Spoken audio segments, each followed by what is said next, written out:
आपको पता है फॉर लूप क्या होता है, लेकिन उसकी वर्किंग को समझते हैं आखिर फॉर लूप वर्क कैसे करता है और बिहेव कैसे करता है।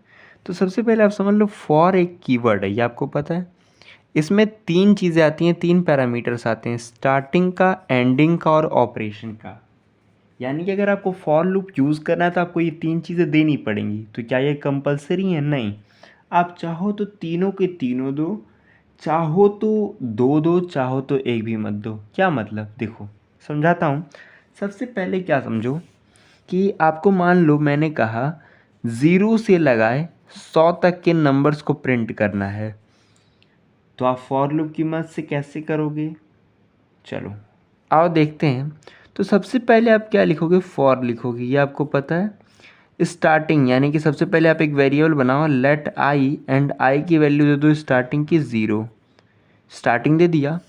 फिर एंडिंग देना है। एंडिंग कैसे? आई लो और आई जब तक छोटा है। अब देखो यहाँ पे तो हमने 100 लिया है, लेकिन 100 बहुत बड़ा हो जाएगा ड्राई रन करने के लिए, तो मैं अभी के लिए सिंपली कोई छोटा नंबर ले लेता हूँ। इन केस मैं मान लो 5 तक जाता हूँ, ठीक है। एंड आप खुद से कर लेना। एंड आई को मैंने कहा प्लस प्लस, आप ये भी कर सकते हो या फिर इसकी जगह पे आई प्लस आर इक्वल टू 1 भी कर सकते हो, दोनों सेम चीज़ है। अब देखो मैंने कर्ली ब्रैकेट लगाए और मैंने यहाँ पे लिखा console dot log, and console dot log में मैंने क्या लिख दिया? आई की वैल्यू, ठीक है। एंड यहाँ से मैं बाहर निकल गया। अब देखो ये वर्क कैसे कर रहा है। अगर आप इसकी वर्किंग की बात करोगे तो सबसे पहले कंपाइलर आएगा फॉर के पास, और फॉर के पास आते ही सबसे पहले आएगा लेट के पास। तो लेट में क्या मिलेगा? आई, और आई की वैल्यू क्या मिलेगी? 0। यानी कि अगर आगे कहीं पर भी आई को यूज़ करना होगा तो हम क्या मानेंगे? 0। तो मैंने कहा 0 क्या छोटा होता है 5 से? तो आप कहोगे हाँ ये तो सही है। तो सही है तो क्या होगा? ये सीधा इसको अंदर भेज देगा। अब अंदर जैसे ही आएगा यहाँ पे तो इसको क्या मिलेगा? ये कोड। और इस कोड में क्या किया गया? कंसोल डॉट लॉग, यानी कि प्रिंट किया गया आई की वैल्यू। यानी कि यहाँ पे क्या मिल गया? 0। एंड जैसे ही ये हुआ तो इसके बाद ये बाहर निकलेगा, और बाहर निकलते क्या मिलेगा? ये करली ब्रैकेट। और करली ब्रैकेट किसका था? इस फॉर का। तो ये वापस जाके चेक करेगा कि क्या मेरा फॉर का लूप कंप्लीट हुआ या फिर इनकम्प्लीट है। तो ये वापस गया और जाते ही देखा, अरे भैया ये तो बचा हुआ है अभी। हाँ, तो ये क्या होगा? 0 की वैल्यू में एक जोड़ दिया जाएगा, यानी कि 0 पहले था, 0 में एक जोड़ दिया तो कितना हो गया? 1। यानी कि अब कितना माना जाएगा? 1। तो अब अगर आप आओगे तो यहाँ पे क्या मानेगा? 1। तो 1 क्या छोटा होता है 5 से? तो आप कहोगे हाँ। तो ये फिर से अंदर कर देगा और यहाँ पे आई की वैल्यू प्रिंट करेगा 1। एंड अगेन ये नीचे जाएगा और ये चेक करेगा ऊपर जाके, तो कहेगा हाँ अभी भी ये है। तो ये इसमें एक और बढ़ाएगा। क्या करेगा? एक और बढ़ाएगा। तो 1 में एक और जोड़ोगे तो कितना हो जाएगा? 2। तो अगेन यहाँ पे आएगा 2। 2 छोटा होता है 5 से, बात सच है। फिर से आएगा 2 प्रिंट होगा, और यही चीज़ 3 होगा, एंड अगेन 4 होगा। अब देखो 4 के बाद से गेम बदलेगा। क्या कि मैं अगर 4 में एक जोड़ूं तो क्या हो जाएगा? 5 हो जाएगा कि नहीं? लेकिन जब मैं कहूँगा 5 छोटा होता है 5 से, ये बात सच है या गलत? ये बात हो गई फॉल्स। और फॉल्स होते ही क्या होगा?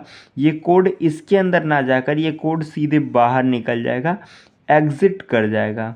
तो इस प्रकार से अगर आप देखोगे तो मैंने 0, 1, 2, 3 और 4 गेट कर लिया, यानी कि 0 से लेकर 4 तक के नंबर्स को मैंने प्रिंट करा लिया। लेकिन आप कहोगे अरे यार यहाँ पे तो मैंने 5 दिया है ना। देखो मैंने कहा आई इज़ लेस देन 5, उससे छोटा हो सकता है, उसके बराबर नहीं। अगर आप चाहते हो बराबर भी हो तो आपको इक्वल टू लगाना पड़ेगा, समझे। और यही सेम चीज़ अगर आप उल्टा प्रिंट कराना चाह रहे हो, यानी कि 5 से लेके 0 तक, तो वो कैसे करोगे? देखो मैंने लिखा फॉर, मैंने लिखा लेट आई बराबर 5, एंड मैंने कहा जब तक आई की वैल्यू बड़ी है किससे? 0 से, तब तक आई में घटाते रहो। उस बार हमने बढ़ाया था, इस बार हम इसे घटाएंगे। तो कंसोल डॉट लॉग कर देंगे हम आई, समझ गए। तो ये इस बार क्या करेगा? 5, 4, 3, 2 और 1 देगा। समझ गए? तो इस प्रकार से ये वर्क करता है। अच्छा, मैंने एक बात बोली थी, अगर आप यहाँ पे कुछ मत दो, यहाँ पर कुछ मत दो और यहाँ पर कुछ मत दो, यानी कि तीनों जगहों पे कुछ मत दो, तो उस कंडीशन में ये क्या होगा, इनफाइनाइट हो जाएगा। इनफाइनाइट क्यों? क्योंकि जो डिफ़ॉल्ट वैल्यू होती है स्टार्टिंग की वो क्या होती है, 0 होती है। एंडिंग की वो अनंत होती है। एंड ऑपरेशन की +1 होती है। तो इस कारण क्या होगा, ये 0 से स्टार्ट होके अनंत काल तक चलता रहेगा। एक एग्जाम्पल से हम समझेंगे वाइल वाली कंडीशन में, ठीक है? इसमें भी समझ सकते हैं, लेकिन वाइल वाले में और बेटर वे में समझ में आएगा, ठीक है? तो बाकी देखते हैं वाइल वाले में। तब तक के लिए बाय बाय।